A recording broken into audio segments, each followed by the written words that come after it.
Welcome to Rep Your Brand. Hello, and welcome to the first ever episode of Rep Your Brand, a podcast for B2B marketers who are looking to build their careers through a strong personal brand. I'm Nick Bennett, and this podcast is brought to you by my friends at Motion. They're a done-for-you podcasting service for scrappy marketing teams in B2B tech. They're two of the nicest guys around as well, and the work that they do is truly world-class. You can find them at motionagency.io. Today, our guest is Andreas Jonsson, CEO and co-founder at Shield. Andreas is someone that I personally really wanted to have on as the first inaugural guest because it's someone that has done a ton for me from a personal branding standpoint, and he really has made me think what personal brand is and how do you elevate yourself through personal brand. So Andreas, thank you for joining me today. I'm absolutely thrilled. Hey Nick, thanks for having me today. It's an honor being here. Amazing. So, why don't we kick this off by, to give our audience some background on yourself. Can you tell us about some of your past experience, what you're up to right now at Shield, all in about 60 seconds? All right, I'll give it a go. So, all the way back, I was a high school dropout. I later got my degrees at university around product design, service design. Then ventured into entrepreneurship, even since a young age, but I focused on school later. And fast forward to a couple of twists and turns on the entrepreneurial journey, I ended up at Shield, where we are on this amazing journey, empowering people to build their personal brands. Amazing. And I'm actually a user of Shield. I could not recommend it more. And so for the people that aren't aware of what Shield is, can you tell us a little bit about what you do and how you help people elevate their personal brands? Absolutely. So at Shield, the core mission is to empower people to build and grow their personal brands. And the reason for that is we have realized and experienced firsthand how growing a personal brand will benefit you in multiple ways, even unimaginable ways. So once we realized that and we saw people doing it, we figured that doing that on LinkedIn and bringing data into the mix and empowering people to use their data to become even better and stronger and build their brands faster, that was something we wanted to be part of. So that's what we do at Shield. We have this dashboard with all your content, performance metrics, your profile stats, your network growth, and everything from LinkedIn, which in my opinion is the primary platform to build and drive and grow your personal brand. Yeah, absolutely. I couldn't agree more. And I think that's where a lot of people start their personal brand journey is LinkedIn. At least it's been like that for me. And I've talked to some other people that have started off on Twitter, trying to move over to LinkedIn. I'm going to kind of switch things up a little bit, but what's your ideology around which social platform should you start on? It's all contextual. It all depends at the end of the day. But generally speaking, I think most people would benefit from being on LinkedIn. And there are multiple reasons for that. One of them is, of course, the amazing organic reach. And you know this. I see you all the time in the feed. So I know you know it. But a lot of people don't know this. But the organic reach on LinkedIn is crazy good. And that's, alone a reason why LinkedIn is a good platform to start out on. Now, it of course depends on what you do and what you're trying to achieve. So if you are a creator, an artsy person or something like that, maybe a different platform would be better for you. But again, it depends on the audience you're trying to reach and the impact you're trying to have. But LinkedIn, definitely a good place to start. Most people can join the conversation out of the blue, starting from scratch, just jumping in there, start posting, start commenting. So definitely my platform of choice. Amazing. And so you're pretty active on LinkedIn, obviously. You have almost 15,000 followers on there. So, you're doing an amazing job with that. What are a few key pieces that you feel have really helped you grow organically? Yeah, I think for me, the first while I was on LinkedIn, and we're talking months here, if not years, I was a passive user of the platform. I didn't go to LinkedIn to read the feed or consume or engage or anything like that. So I was sort of, stumbling into this and I was realizing that people were actually posting and I realized that people were, posting frequently and consistently, and they were always getting good engagement. And I wonder, what's going on here? So fast forward to answering your question, my first sort of thing that I think helped me build my following was establishing a habit of posting. So what I mean by that is you sort of get into this consistent flow of putting content out on LinkedIn. And don't mistake consistency with frequency, right? It doesn't mean you have to post every day, but you have to establish a habit. And I did that, and it clearly shows. So let me just pull out some numbers for you here. So in 2019, I posted 136 times, right? So that wasn't a whole lot. I upped that in 2020 with to 250 posts in 2020. So it was an increase in my posting activity for around 85%. But all my other metrics on the platform, so views, likes, engagement in general, my followers, they grew by 400%, right? And I attribute that not only to building a habit, but at least focusing on building a habit, being consistent on the platform at a frequency that I can sustain, which is now 2 out of 3 days I look to post. So oftentimes skipping weekends or something like that. So that's sort of my number one for sure. Establish a habit of posting. Amazing. You actually bring up a really good point, because a lot of people will ask me, should I be posting every day? And I think the piece that you said of consistency and frequency, like for me, I post Monday through Friday. It works for me. Some people, it doesn't work for them. Like, what would you recommend as a starting point for people that do want to begin their journey? How many times should they be posting per week? And if they're not posting, what should they be doing? I know engagement is a big piece of it as well. Yeah, I would say again, and this is something I always fall back on, and that's it's very contextual. So if you're someone who's never posted to LinkedIn before, if I tell you to post every day, you're never going to manage. You're not going to build that habit overnight, and you'll be exhausted in your attempt to reach that point of posting every day. But another piece of advice for someone not posting today would be post once a week or once every other week. So start building the habit of posting. And this is something I've discussed previously, both in my own content and other shows, that people, they overthink it, right? They think and they have to do all of these things. They have to add value, whatever that means, right? They have to be consistent. They have to post a lot. They have to be known for one thing. And, all of this that just, are more questions for them to answer before even getting into the feed. And I'm all about getting into the feed, right? And figure out what works. So for me, any advice would always be, do something you feel like you can sustain, get that first small win, whether that's posting weekly or bi-weekly, what makes sense to you. And when you start out, you won't, and this is no offense to anyone, I was there myself, but no one's really going to get any amazing reach and engagement once they first start out. So it's a good testing grounds just to get in there and get some posts out and see what it's like to actually post, and then take it up from there. Yeah, couldn't agree more with that. I know when I started out back in like March of 2020, like I was getting basically no engagement. I was getting kind of maybe 4 or 5 likes, and yep. I thought, okay, but the consistency really paid off for me, and that's brings me to kind of my next point, because you posted about this recently. It was like a 3-step checklist.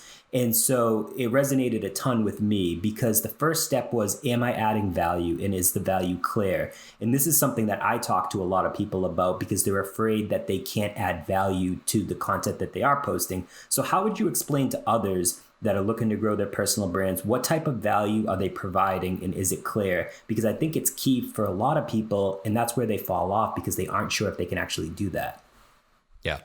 Yeah, it's a good question. Like, what does adding value mean? And I think, first of all, I want to sort of press pause on that whole principle of adding value. Back to my previous point, that it's more about getting into the feed, right? But we already talked about that, so I'm not going to repeat myself. But I think that's key, right? Just get into the feed and figure out what value is, right? I often draw a parallel to startup life, right? We're running a company here. We're trying to figure out what value is for our customers and users. So for people just like yourself, Nick, like what is it that Shield can do for you that is most value adding? That's where we want to go, right? But we don't know up front, so we have to try stuff, right? So I would say that that's sort of the scientific way to go about adding value. That's figuring it out. And I'm sure that most people would have a pretty good idea of at least a certain area where they could add value, right? That could be, within their profession or within their industry or within their expertise, whatever that may be. But back to your question. So adding value is contextual. It depends on the audience. It depends on the person creating the content. So for yourself, Nick, you're pioneering field marketing, right? You're the only one in my feed about field marketing and even mentioning the term. And I'm learning from you about that.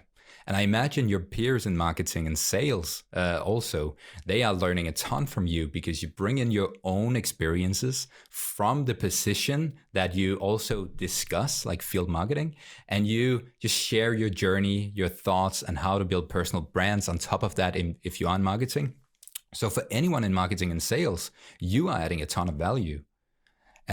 But maybe not towards a different audience, right? Because why would they learn about field marketing when they are, developing something over here in hardware, right? So it depends really on the audience and the person speaking. For myself, I'm trying to grow this company. We're bringing analytics to LinkedIn. We're helping people build their personal brands. So what's value adding for my audience is about personal branding, about LinkedIn, about taking the leap, about starting to post, doing all of those things that I know for a fact will benefit most people, if not everyone. So that's sort of my mission, right? And the way I try to add value. So people sort of have to figure out for themselves, like, what is my unique role in all of this? What is it that only I can contribute with? And that's most often, a combination of being you and then talking about your profession, your job, the pains and struggles out there in your field. That's literally perfect. And so first, I appreciate your kind words, but it kind of brings me to a next piece. And this is something that I'm somewhat struggling with because I talk about a very niche topic, field marketing. No one else that, at least that I know of, even in field marketing on LinkedIn is talking about it. And so what are your thoughts on staying niche with the content you post? Because for me, if I want to move out from talking about field marketing to something else, I have a feeling that I will lose part of my following. And that's okay. I understand that you have to lose followers to gain followers, but I don't want to be an expert in everything. I like to stay within my lane, so to say. And so how can marketers carve a path for themselves, especially as they get more active on LinkedIn, when they don't know specifically what niche they should be talking about? Yeah, it's a really good question. I don't think there's a clear-cut answer, but my take on it is this. I'm slightly opposed to the niche down on one topic or one thing and be known for that. I think we're all complex human beings, and I think that the more angles or perspectives we show of ourselves, the better and the easier it becomes for someone to say, yes, I'm going to follow Nick, I'm going to follow Andreas, because I like the person and not only the content they're putting out. So for you in field marketing and marketing in general, I mean, that's your passion, right? And that shows when you talk about it. But that does not mean you don't have value to add in different kinds of conversations. It also does not mean that you wouldn't be able to draw from some other experience and bring it into marketing, right? And that's what I mean by niching down. So, or not niching down, sorry. So you can talk about field marketing all day, but if that's all you do, then you really have to shine through as a person, as a charismatic individual, for people to, really lean into to you and your brand. But if you show more angles of yourself, if you go on different media, if you do different content types, I think all of that will sort of add to your persona, so to speak, to your personal brand, to make it more holistic. And there was some people on my content who talked about the Kardashians and how we should not all become crazy influencers, and the reason why celebrities and reality stars have a lot of people following them is because they open up completely, right? I'm not saying that's what we all should do, but I'm saying we know how they act, how they behave, and who they are, not only in relation to one thing, but in relation to everything that comes at them, right? So that this gives us, a full whole person to follow, and that's very appealing. So again, I'm not saying share all of your personal life, but I'm saying be you, right? And let your thoughts out there, and don't only talk about one thing, because after all, people are going to expect that, and it's not going to have this interesting sort of he's also thinking of doing that. So yeah, that would be my my advice regarding that. Amazing. And so I agree with that. And that's something that I'm personally in 2021 that I'm trying to work on. So I'll definitely be taking your advice about that piece of it. So let's talk about metrics. So I know what Shield tracks. I use it every single day. It's an amazing product. But what are the key metrics that content creators should be looking at when they post on LinkedIn? What are things that you personally look at every single day within Shield and just within LinkedIn in general? Yeah, it's also a good question. I mean, I think before looking at any metrics or any data, we need to sort of establish within ourselves some sort of expectation or some sort of, what are we hoping to achieve here? Because just looking at metrics, we're going to look at the biggest number, and we're going to, tie our soul to that and try to grow views, for example. And then the conversation ends up around vanity metrics and what is it even worth and so forth. So I would rather say, like, what are we hoping to achieve by being on LinkedIn, like in the first place? Then I would go a step deeper, saying, like, what are we trying to achieve with our content?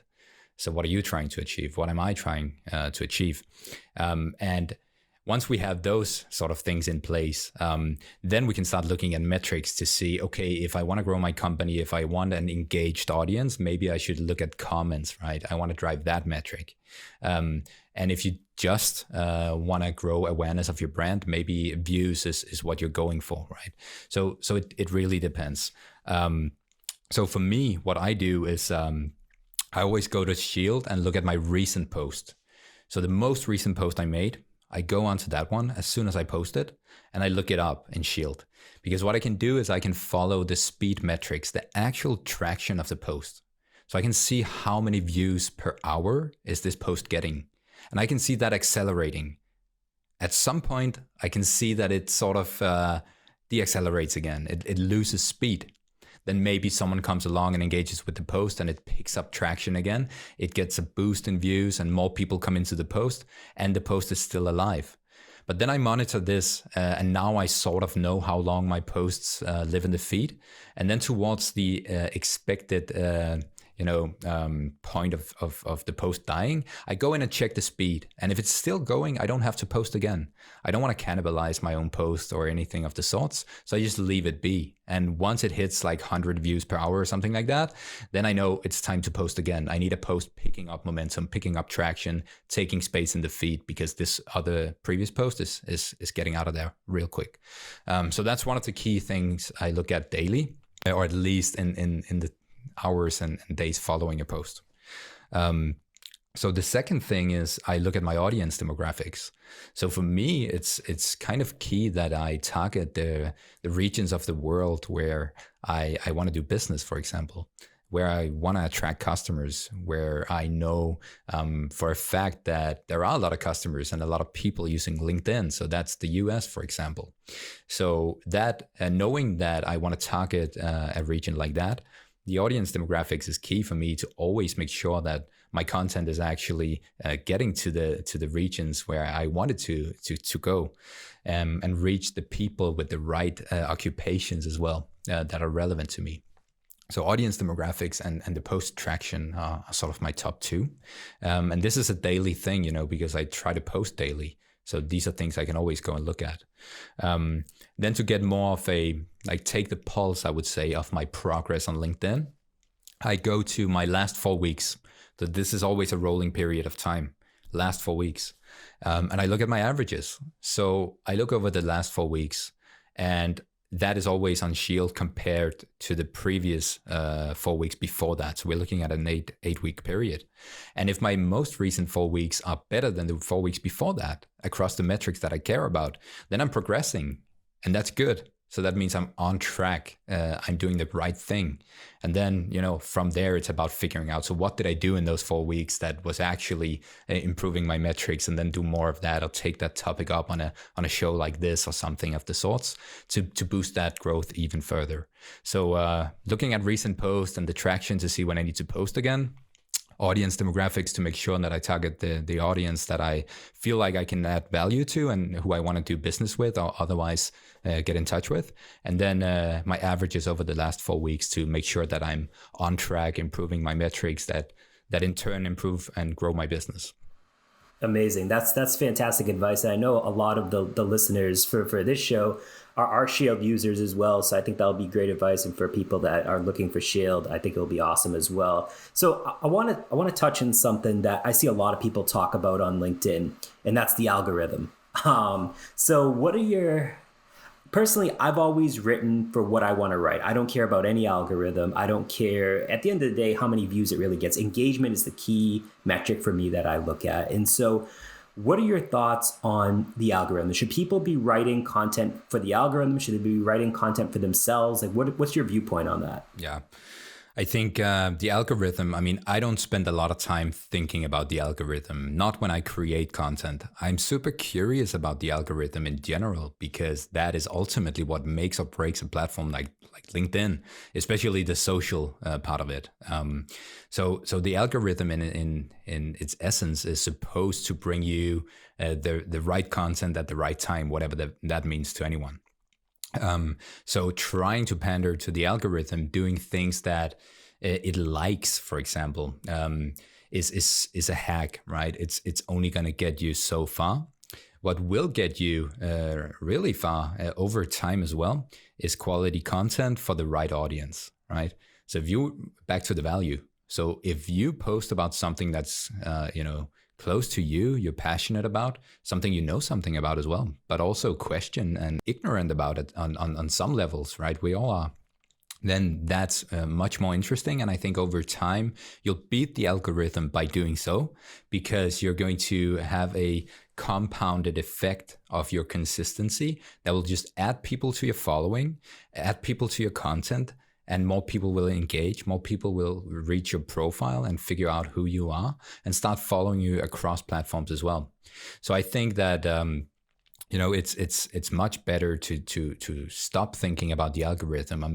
LinkedIn, it's a huge company. They have a lot of engineers. It's not just one algorithm in a box somewhere. It's a lot of tech playing together that's being fed all these kind of inputs of you and I having a DM every now and then, you and I liking each other's content, commenting, writing our own content, and so forth. And in the perfect world, the algorithm feeds on all of that and figures out what content should I show this person next, right? So trying to figure out the algorithm is, a losing battle. And I'd much rather spend my time focusing on content that will add value. Absolutely. Amazing. So I love everyone that works at Shield. I know your team has been growing, which is fantastic. The growth is amazing. And so something that I've always been really interested about is how companies basically double down on their employees to grow their own personal brand. So I know a lot of the people on your team, they post regular content. It's amazing content. But how do you invest in allowing your employees to grow their own brands? Because at the end of the day, it's the way I've always viewed it is it's a win-win. It's a win for the company. It's a win for that person, both from a growth perspective and a career perspective. So I'm interested in your thoughts around that. Absolutely. And you're totally right, Nick. It's benefiting both the individual, first and foremost, I would say. And then it's benefiting the company tremendously, right? So for me, and this is the way I discovered this whole space to begin with, the employee advocacy angle, the corporate influencer angle. That's how I got to know that you could even be active on LinkedIn. I knew, but that's how I realized. So for us here at Shield, I jumped straight in when we were just Alexander, my co-founder, and I just started posting to LinkedIn. I just wanted to explore what is this all about. I'm doing everything I'm telling other people to do now to sort of get going. Just get in the feet, figure it out as you go, and then plan out along the way. So people we bring into Shield, I'm trying to incentivize them to do the same.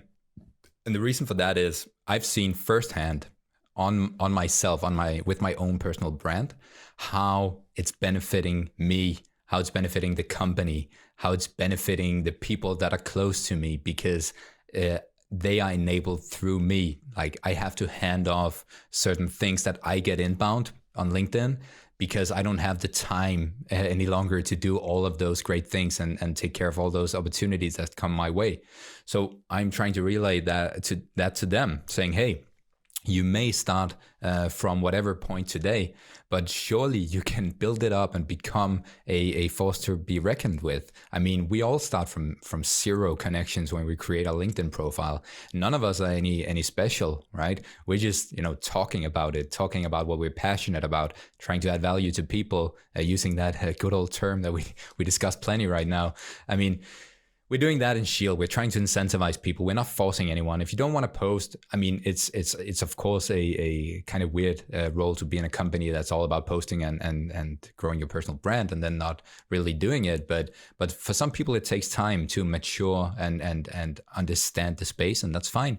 Others jump straight in and just post every day. I mean, we have people at Shield who post more often than I do, and that also puts me in a position where I'm like, okay, I need maybe to post more, right? Because these people are picking up the speed, and we're going to have this internal sort of healthy competition around it as well. And these are some of the things that we try to bring into the organizations that want to adopt Shield, who see great brands on LinkedIn like Drift, like Clary, that you sort of introduced us to as well.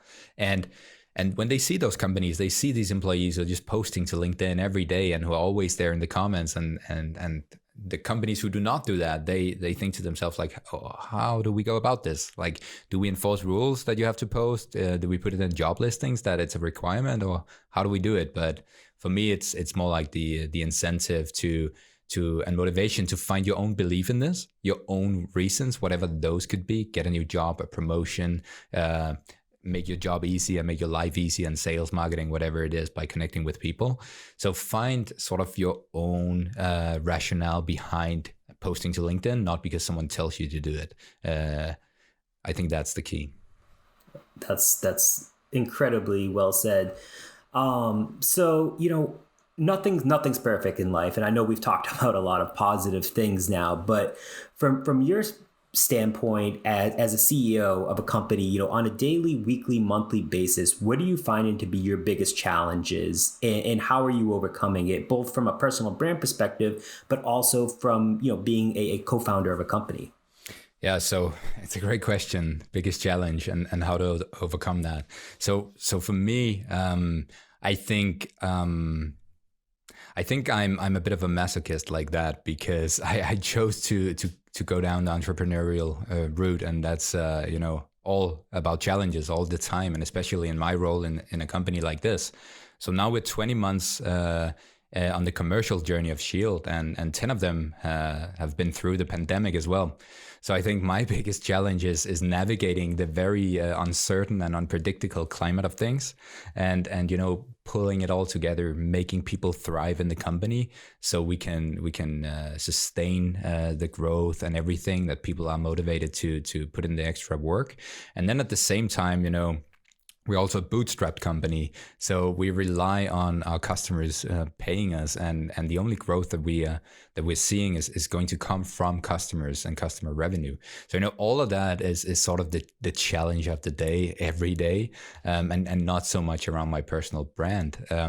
But if we zoom in on that, which was part of the question as well, I struggle creating content, as odd as it may sound, because the perfectionist in me wants to add value, wants to really niche down and talk way more about personal branding to become this thought leader in the space. But then on the other hand, I hear myself speak and talk about not doubling down on one niche, and I try to create some other content and see would that then fit in and so forth. So I have all these thoughts too, that my content is not good enough. Is it adding value? Is it the right time? Am I messing up here and stuff like that?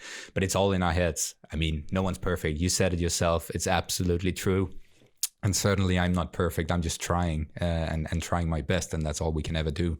So I think that that's sort of it. I write a lot. I write a lot of content that never gets published, but then later I review it. I get some bits and pieces, and then I work on that. And that's also how I tackle any type of challenge in the company or in my life in general. I think for a while I write. I play things out hypothetically, and then I take action. At the end of the day, that's what matters. Taking action, understanding what's happening, observing, seeing what the consequences of your actions are, and then act accordingly, adapt. I think we humans are quite capable of that. That's spot on. Like it's something that I've also struggled with, the content piece, because I mean, think about it. Like we're posting content every single day, and it's just like you're trying to come up with, are short posts going to work better than long posts? Are, talking about personal stories? That's something that's worked for me. Personal stories seem to really resonate with people. And then it's the whole, what do you talk about every single day, week after week, month after month? And that's something that I've personally struggled with. And, for me, when it gets to the point where it's not fun anymore, that's when I'll step away, because it's just, it's a side hustle for me. Like I enjoy posting content on LinkedIn. I have nothing to sell. I'm branding myself, which is open doors. But at the end of the day, there's so many people that are selling services and things, and that's how they're doing it. But for me, it's just something that I find interesting. So I think you nailed it with that piece of it. But I think can I interrupt you real quick? So with you, Nick, for me, it's like, I'm not a field marketer, right? Of course I do marketing and I think about marketing, but that's not the reason why I follow you and I consume your content. The reason why I follow you and I consume your content at this point is because it's you, right? And that's the interesting part. So if you can get to that part, and you as in everyone, if I can get to the part where people follow us as people and not because of the content we put out. So what I'm saying by this is that if you swap to TikTok or you go all in on Clubhouse and you can drag people over there because it's you, even though you talk about something else or you mix it up, then you've built something truly unique and valuable. And that's in my book, the ultimate goal of personal branding. It's to get to a point where people, they just want to see you. It's almost like having fans without having an uneven balance in terms of who's best or anything like that, but more like people just follow you. So I follow you. If you get a job in whatever, wherever, change your career totally, I would follow you still, right? And that's what I think people should also have in mind, that we are not our jobs, we're not our roles at present moment. It's a big part of our lives, but we are who we are, and we're interesting as people, which is why everyone could post to LinkedIn. Even if you're a graduate, a student, if you're an intern, you have a unique perspective, right? And if you can tell stories and if you engage with people and do all of those things, then people are going to follow you regardless. You don't have to be Gary Vee to be a personal brand. And if you look at him, people definitely do follow him regardless of the platform he's on. So he's reached this level of influence, like a legendary level where people don't care. They just want to listen to what he has to say. And I think that's the true power and sort of end destination of personal branding. Yeah, sorry for cutting you off, Nick. No, that was perfect. It was absolutely, and I think, like you said, it's all about the individual, and that's something for me. Like I'll just, if I like the individual as a person, and hopefully when they are posting content, it's coming off as authentic. Yeah. Because if I would hate to engage with someone's content, get to understand how they are online as a person, but then if I ever talk to them face to face, they would be completely different from that. And so I think it's being authentic is something that is key to that as well. But that is, spot on. I couldn't have said it better myself. Like the authenticity, that the fact that you can see this person in the content every time is key, right? So if you I feel like I know you, right? Just from consuming your content, which is super interesting, right? And I think that is like the highest level of authenticity.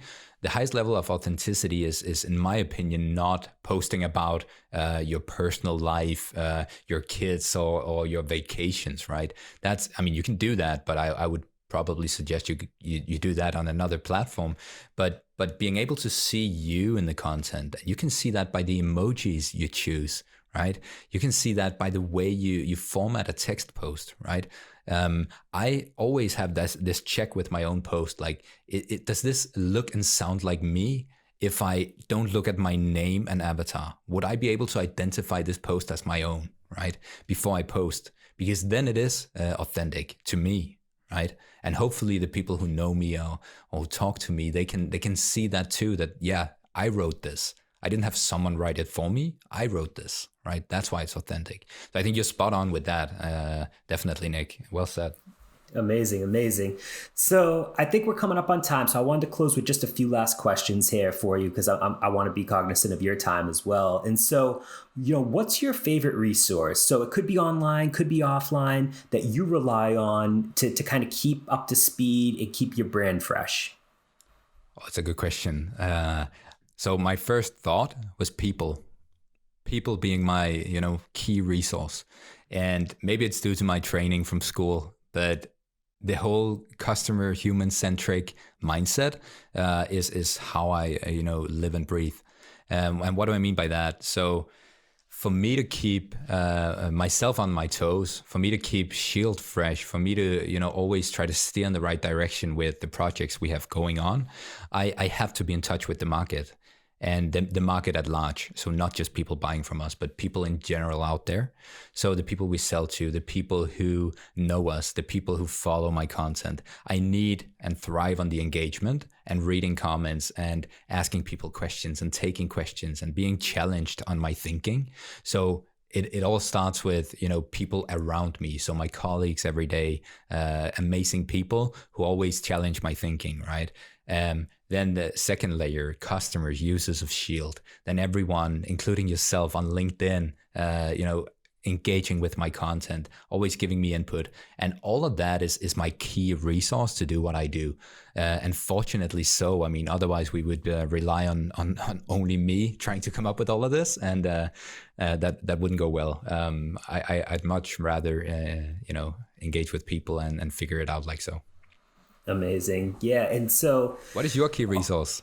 Quick question back. I'm I love that. So for me, I don't read many books. And so a lot of people talk about marketing books and that's how you elevate yourself. For me, it's LinkedIn. Honestly, that's how I get most of my information. That's how I learn. That's how I feel like I elevate myself as a marketer, because I like to go with like-minded people within my circle. I don't like negativity. I like everything that has to do with positive. I understand not everything can be happy-go-lucky, but at the end of the day, I want to run with people in my circle that are positive, that will benefit each other. And I think that's a big thing for me. And like, for me, honestly, the comment section of posts is my favorite piece, because you can crowdsource ideas there. You can crowdsource answers. You can basically meet so many different people, and you can actually create content off of the comment section that maybe you didn't even think of. And so that's been really important for me.